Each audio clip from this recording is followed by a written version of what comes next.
Bonjour à tous, c'est Ben de la Maison des Mandataires et bienvenue dans ce nouvel épisode des étoiles montantes de Limo. Donc aujourd'hui, je suis avec une nouvelle étoile, Margot. Bienvenue chez la Maison des Mandataires. Merci, bonjour. Donc on est là pour échanger un peu sur ton parcours, ta réussite. Peut-être tu vas donner quelques conseils aux personnes qui nous regardent, aux autres mandataires, pour qu'ils puissent peut-être atteindre ton niveau. Donc bienvenue. Est-ce que pour commencer, tu peux rapidement te présenter, dans quel secteur géographique tu es, quel est ton réseau, etc. Bien sûr. Donc, je m'appelle Margot, j'ai 36 ans. Je suis sur le secteur de Asnières-sur-Seine, Courbevoie, Bois-Colombes, enfin, vraiment toute la région parisienne parce que je vends à Paris aussi. D'accord. Et en fait, je peux aussi vendre partout parce que donc je suis chez Efficity, ça fait 3 ans que j'y suis maintenant. Ok, super cool. Et peut-être fais-nous rêver, fais rêver les personnes qui nous regardent. Si tu es là, c'est que tu as très bien réussi. Combien de mandats ou combien c'est quoi ton chiffre d'affaires? Combien de ventes as-tu fait cette année?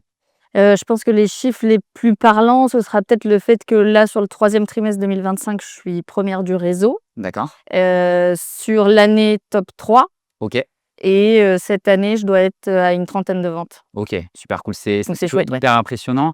Est-ce que tu peux nous raconter rapidement tes débuts dans l'IMO et surtout, ce qu'on veut comprendre, c'est ce que tu as tout de suite super bien performé comme ça ou il y a des choses que tu as ajustées tu vois, pour arriver à ce niveau auquel tu es aujourd'hui?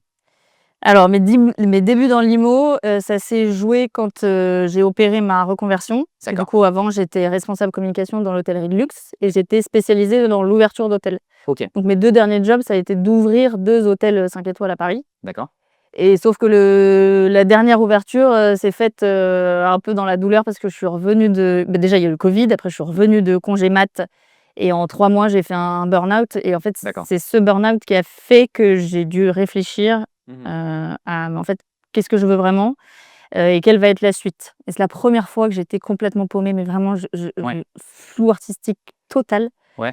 et en fait, mon frère s'est lancé 4 mois avant moi, D'accord. mais lui, avec beaucoup plus Mmh. en réfléchissant beaucoup moins D'accord, ok.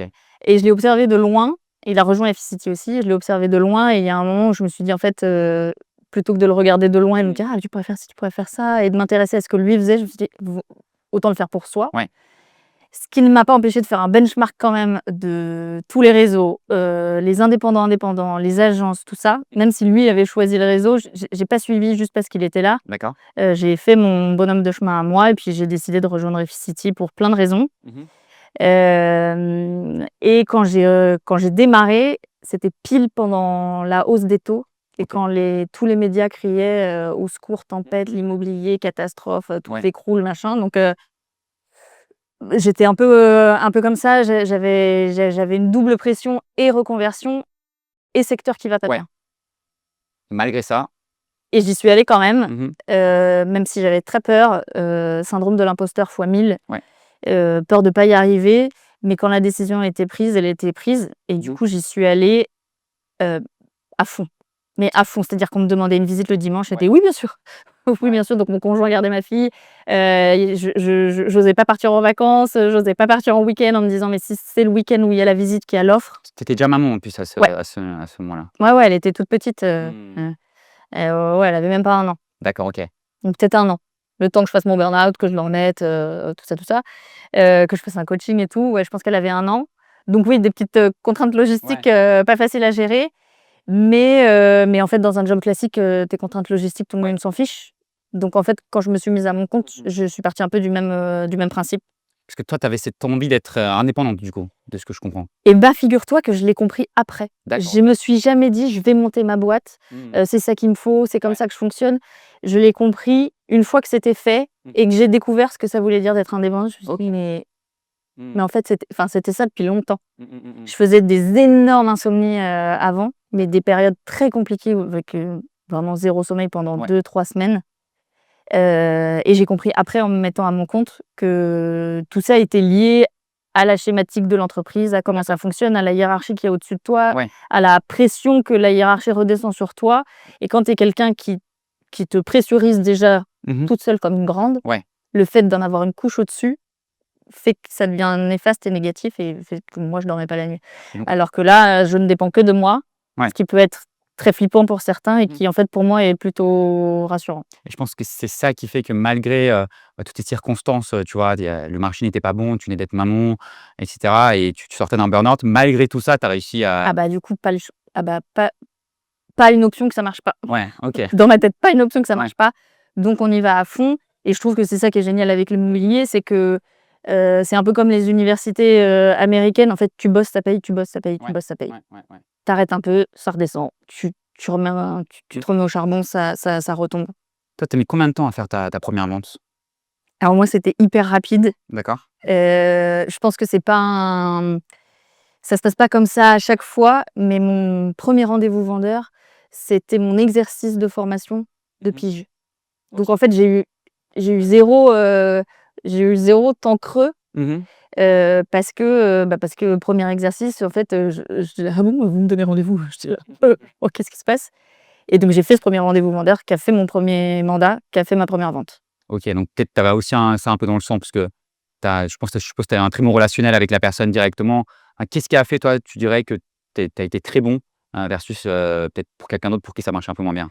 Et je pense que moi, j'avais l'impression de redémarrer de zéro, Mmh. mais en fait, tout ce que j'avais fait avant m'a servi tout de suite. Ouais. Donc tout l'aspect marketing, shooting, Ouais. retouche des photos, tout ça, en fait, je le faisais tous les jours, Mmh. à l'échelle d'un hôtel en Ouais, plus. bien sûr.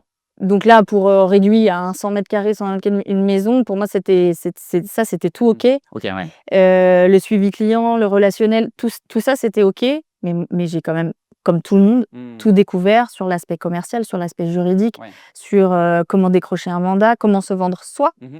Parce que moi, j'étais pas non plus sales avant. Ouais. J'étais responsable communication, il y avait des sales dans l'hôtel pour vendre l'hôtel. Moi, je vendais une image, je vendais un storytelling, je Ouais. vendais tout ça.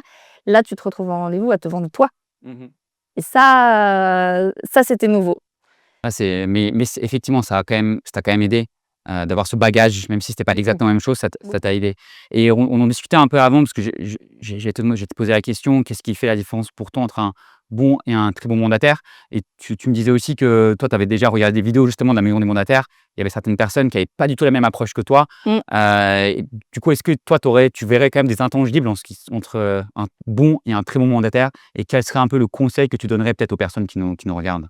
Ah oui, bonne question. Moi, au début, j'ai eu très peur de pas y arriver parce que je voyais des gros producteurs très carrés. Mmh. Tu sais, les profils, très, je sais plus ce que c'est, les profils bleus ou Ouais. enfin, ouais, des profils très tableur Excel avec des agendas hyper, à la fois chargés mais hyper, cadrés. Ouais. C'est-à-dire que c'est, sport à 6 heures, déjeuner, machin, Mmh. les visites, c'est tel créneau à tel créneau, je passe ma pige.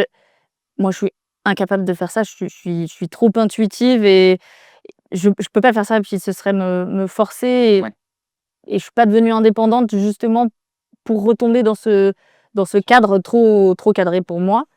Hem, donc bah, déjà, je peux rassurer tous ceux qui sont pas carrés que ça fonctionne. Ouais. Et du coup, je dirais qu'entre un bon mandataire et un très bon mandataire, ce qui va jouer, c'est plutôt l'implication que tu as dans le travail que tu fournis, Mmh. et l'honnêteté que tu as avec tes clients. Est-ce Ouais. que ton bien, si tu arrives pas à le sortir en 2 semaines, vraiment, tu te réinventes, tu vas aller chercher des solutions, tu tiens au courant tes clients de ce que tu fais. S'il y a un petit homestaging à faire, même si moi j'ai fait des homestaging à 200 €. Ouais. Bah, l'appart, il est parti, Mmh. 1 semaine après. Mmh. C'est pas toujours des gros moyens, mais il y en a qui se creusent pas la tête. Moi, j'avoue, je me creuse la tête parce que je démords pas de mon os et je veux que les clients qui m'ont confié un mandat, ce soit avec moi qui remettent leurs clés, le dernier jour, quoi. Mais c'est super intéressant ce que tu dis parce que ce qui ressort quand même quand on échange avec, les meilleurs, mandataires, c'est toujours, OK, je me suis découvert moi-même, soit ce que j'aimais, soit Ouais, ma ça c'est façon vrai. de travailler et Ouais. finalement, il ne faut pas imiter forcément quelqu'un d'autre. Alors il y a des choses à imiter, hein, il y a des bons côtés, mais il faut aussi découvrir qui on est, ce qu'on aime, pour pouvoir être aussi bon pendant, aussi longtemps, en fait. Il faut faire avec ce qu'on est Ouais. et ce qu'on aime, Mmh. parce que sinon je pense que tu subis ton indépendance. Ouais, totalement. Totalement et tu nous disais que tu avais fait tout ton benchmark, même si ton frère était déjà chez Ouais. Efficity. Est-ce que tu peux me dire pourquoi tu as choisi, Efficity et qu'est-ce que ça Efficity t'a apporté dans ton succès? C'est-à-dire, peut-être en termes de formation, d'outils, d'équipe, où est-ce qu'Efficity a participé en fait dans ton succès? Bah, pour le coup, les réseaux d'agences, j'ai éliminé tout de suite, bah, les honoraires, Mmh. hein, très clairement et l'organisation qui ressemblait un peu trop, à une organisation d'entreprise classique Ouais. avec, tu vois, tes présences le samedi, les vacances. Mmh. Là, j'ai très vite senti qu'en fait, j'avais plus envie de discuter de Ouais. à quel moment j'ai le droit de partir, Mmh. de ré Ouais. voilà. Les indépendants, j'ai laissé aussi tomber tout de suite parce que j'ai vu le manque de moyens et d'outils. Ouais. Et après, je suis allée faire mon petit tour de réseau et Efficity, ça m'a semblé être le meilleur compromis, notamment sur les outils. Entre la taille du réseau, Mmh. l'accessibilité au siège Mmh. et les outils qui te mettent à dispo pour tes études de marché, les leads, Ouais. les ventes que tu peux faire grâce aux leads que tu as pas ailleurs. Mmh. Et puis quand même, il y avait mon frère dans le réseau. Ouais, avec ton frère. C'est Et tu travailles avec ton frère, vous échangez, Ouais, ça les nous tips, est arrivé. tout ça, ouais. Ouais, ça OK. nous est arrivé d'avoir des ventes en commun, mais lui, il est sur la Garenne-Colombes, moi, je suis sur Asnières. Enfin, il y a des recroisements, mais OK, super. Toi, tu as une équipe déjà, chez Efficity ou et tu moi, manages? ça y est, OK, j'ai une petite cool. équipe. Ouais, j'ai trois personnes qui m'ont rejoint. D'accord, OK. 3 femmes, 3 femmes, ouais, c'est, et 3 mamans, ouais, comme par hasard. c'est bien, ouais. Mais j'accepte tout le monde, ouais, j'accepte tout le monde. Ouais, bien C'est sûr, mais tu peux tu peux peut-être, tu peux peut-être encore mieux les aider parce que tu es passé On est plein de passé par situations, en fait, on est ouais. passé par et pourtant elles ont des horizons très différentes. Ouais. Il y en a une qui était en gestion, une qui était dans l'hôtellerie aussi, mais qui était avant dans complètement autre chose, et une qui était commerciale. Ouais. Donc les 3 profils très différents. Mmh. Mais effectivement, il y a ce point commun de, une fois que j'ai eu un enfant, comment je fais Ouais. pour tout mener de front? Ouais. Et en entreprise, Ouais, ça bien marche sûr. pas. Ouais, bien Le sûr. retour est compliqué. Et peut-être dernière question, qu'est-ce qu'on peut te souhaiter? Où est-ce que tu te vois dans 3, 5, 10 ans? Quels sont tes nouveaux challenges peut-être? Eh ben écoute, on a fait 8 ventes la première année. Mmh. J'ai fait 20 ventes la deuxième année, 30 ventes la troisième année. Donc on va espérer que pour, les 3 années à venir, non pas faire plus parce que je suis pas Mmh. très attachée au podium et tout. Ouais. Je trouve que ce serait dangereux pour moi de me dire, toujours plus, mais toujours très bien.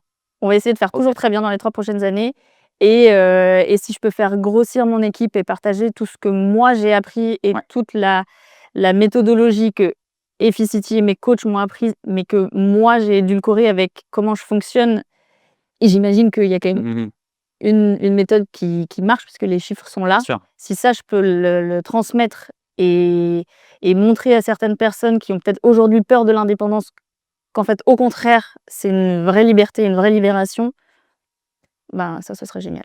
Bah, écoute, on te le souhaite et merci beaucoup pour ton témoignage. Je suis sûr que ça va motiver, les personnes qui nous regardent et qui se posent peut-être des questions et qui n'ont pas encore sauté le pas. Voilà, donc je remercie aussi les personnes qui nous ont regardés. C'est la fin de cet épisode des Étoiles montantes de Limo et je vous dis à la prochaine.